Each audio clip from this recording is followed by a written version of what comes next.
Hello, welcome to ItsFixable. Today's project, these lamps. These are a knockoff of an Asian-styled vintage lamp. They're, I don't know, kind of cute if you like the style. They're a little bit wonky. Everything's loose on them. This one works. Three-way bulbs. This one does not. These cords obviously have been replaced. This is not lamp cord. These plug ends are connected kind of poorly. The insulation on the cord was cut back too far. This is a 3-wire cord, which you don't need on a lamp like this. The third wire, the ground wire, was just left sticking out here. This one, when it was assembled, was left all loose. The lamp rod extends too far through the bottom, out here, and it hits the table surface so that the feet don't rest properly, and this rocks around.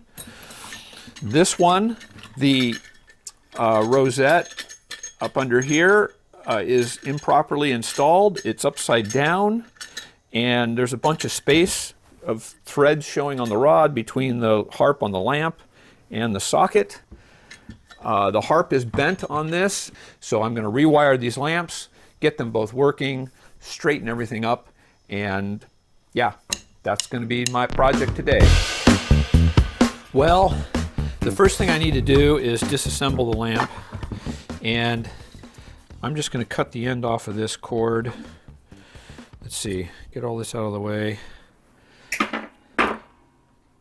Nope, there's a little like grommet there. You know what, that probably came out of the bottom. Yeah, that came out of the bottom of the lamp stem. Get rid of that. I need a pad. I'll lay this over so that you can see the bottom. Kind of hard to do this way, but I want you to be able to see what's going on. So the strain relief is already off this. It looks like a screw is missing. I'll have to replace that. I want to undo the nut on the bottom of the lamp's rod. Okay, so it looks like we've got our nut. There's a washer, and then the strain relief. Keep my arm on that so it doesn't fall off the table. I'm going to put all that in this little dish so I don't lose my parts. The wooden feet pull out of there. All right, so this doesn't fall over. I'm going to take the lamp rod out of the vase.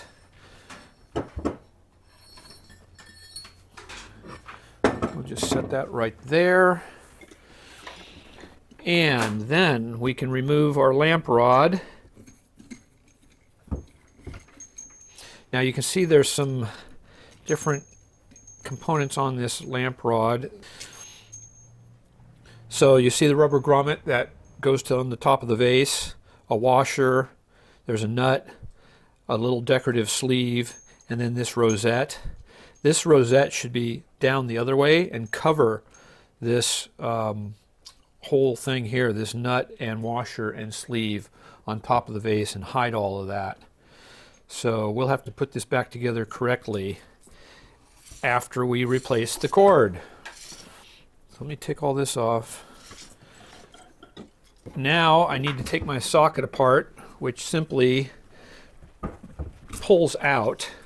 The housing pulls off. Then the socket with the switch. Let's see, maybe I'll just do it through this side, this way. There we go. We can reuse the socket. And it looks like these shade braces are bent. I'll have to work on that a little bit. Yeah, the base here, this is bent. I'll get some pliers and work on that, straighten all that out. The bottom of the socket is bent also. And you know what? While I'm here, I'm going to take that off. There's a little lock screw. Yeah, this is bent. I think I can just straighten that out. This lamp probably took a fall and got crunched. I'll take pliers and straighten all that out too. But first we're going to rewire this. See, this is kind of funky. Look at all the loose wire sticking out here. That wasn't very well done. And like I said early on, this is not the right kind of wire to begin with. So we're going to get rid of this. There. Don't need any of that. Now, I happen to have some actual lamp cord left from other projects. You can see lamp cord is typically flat. The insulation is a little smaller on the cord because there's not a lot of current that flows through a lamp cord, so it doesn't need a big heavy insulation. Yeah, and just 2 wires is all you need as long as you have a polarized plug. I bought new polarized plugs. The first thing I want to do is separate the 2 leads a little bit from each other. I'm just using a knife, split the 2 leads that way. All right, and then I'm going to mark one lead with a black pen so that I can kind of identify one side of the wire from the other. Now some of the flat lamp wire has a little rib on the casing so that you distinguish one side of the wire from the other. You need to know, which lead is which when we put the plug on, and we'll talk about that a little farther into the process. The first thing I'm going to do is remove some insulation off the end of the lead here, and we don't want to expose too much of the copper wire, only about 3/8 of an inch, just like that. I'm going to do that on each lead. Now, if you have a wire stripper, this kind of thing, you can use a wire stripper to do this, which can be kind of handy. I don't know, I'm just in the habit of using a knife. You got to be sure not to cut too deep because you don't want to damage your copper leads. Now, the other end of the wire we're just going to leave cut off straight because these new plugs that I have, these are the type that automatically crimp the wire and make contact when you put them on. And the way that works is you simply take this out like I did, open these contacts from each other, and then you slip the wire into the slot and shove it all the way in there. And it's kind of a firm fit. And then you pinch these closed, and you can feel it takes a little pressure because it's biting through the insulation on the wire. Oh, you know what I should have done is put this case on before I did that, the housing. So I've got to thread it up the other end here, because then you slide the whole thing into the housing.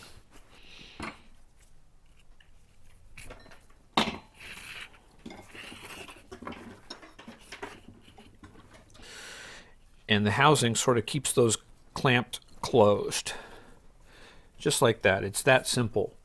Now, the reason we marked one lead of the wire black so that we can identify which end it corresponds with over here. This is a polarized plug, which means one blade is wider than the other blade so that it only goes into the wall outlet one way. That is done so that the wide blade always is the common wire or the neutral. The narrow blade is the hot wire.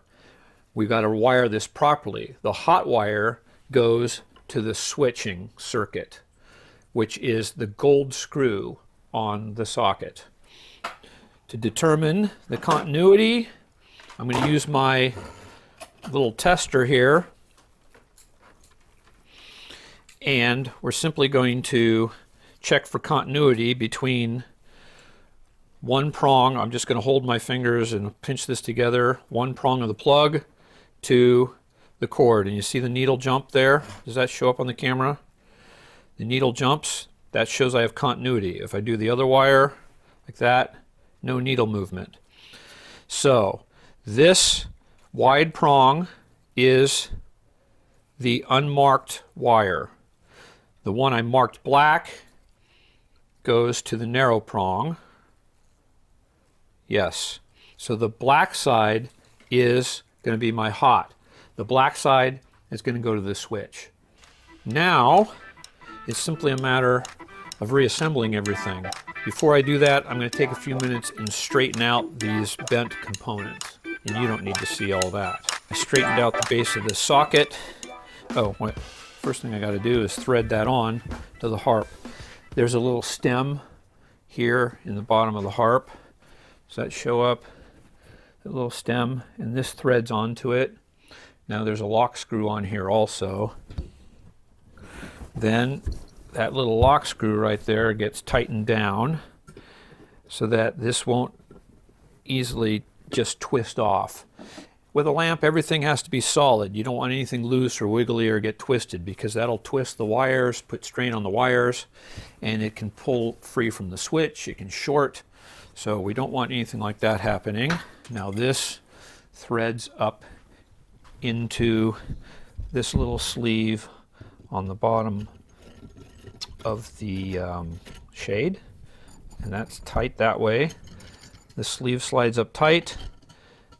This little decorative rosette, and then this nut is going to pinch that firmly, and that's a little tricky to reach in there. I don't think my wrench is going to fit in there, no, so I'm going to just use pliers, little needle nose pliers, and grab that and just give it a little twist. Make sure that's tight. My washer slides up.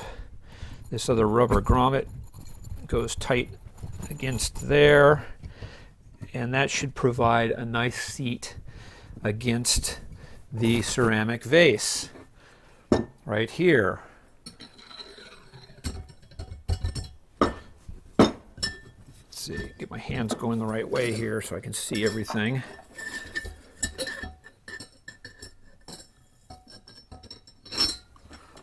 There we go. That should fit pretty nice that way. Then our wooden feet go on, and I'm going to have to lay this on its side again, so we'll put a little padding here.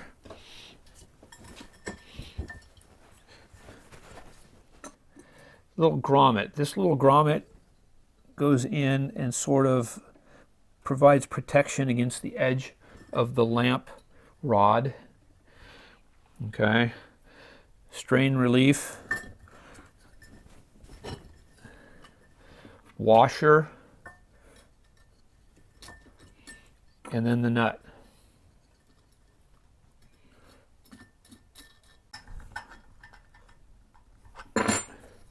Okay, yeah, that feels good. All right, now we can thread our wire in. And if I twist these two leads together, it makes it slide a little easier. And that just threads up through the rod all the way out the top of the socket. Just like that.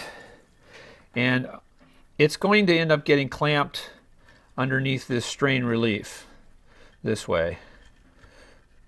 But we're going to leave that until the end, because first I've got to wire the socket.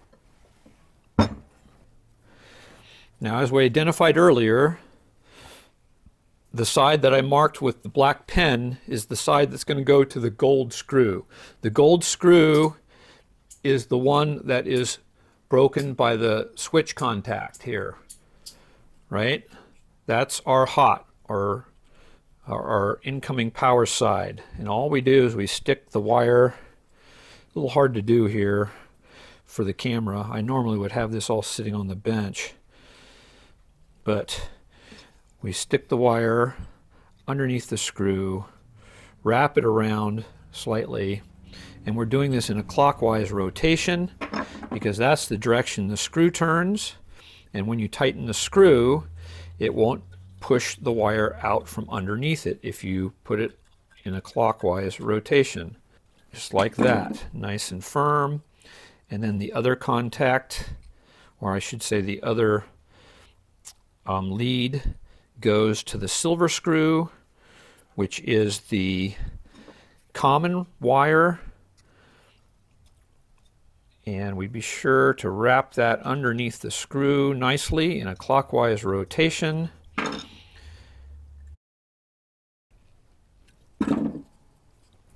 and I give it a little pull, and it's all very solid, and that's ready to go. So now that is simply going to rest in the base of the socket. Pull the extra cord down, goes into the base of the socket, and we want to be sure to position the switch where it's not pointing at one of these shade supports, right? Because our fingers have to get to that to turn the switch on and off. Then the housing for the switch just slips over top. I don't know, does that show up on the camera? It's probably difficult to see in here. The housing slides over the top and presses into the base of the socket, and it just snaps together just like that. And that's it. Make sure the switch turns freely, and it does. Now we can secure the strain relief on the cord. That little bar comes over top of the wire, and tightening the screws clamps everything in place. There we go. That keeps the wire from getting yanked and pulling off of the contacts up here. This is important. If you don't have a strain relief on your lamp, you can tie a knot in the wire at the top below the socket so that wire won't pull down the lamp rod. All right, now we're going to test this. I have a bulb, which I think is a new bulb. I'm going to put that in.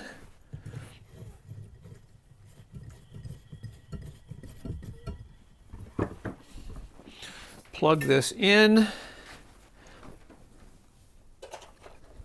Ah, it comes right on. The switch must be on. Yeah, works fine. Okay, I can see my lamp shade is crooked, which means these arms are still a little bent, and I can work that out, straighten all that. And yeah, that'll be fine. All right. That's how easy it is to rewire a lamp. Now all I have to do is do this on the other one. All right, there we go. Two sturdy, beautiful, functional, and safe lamps.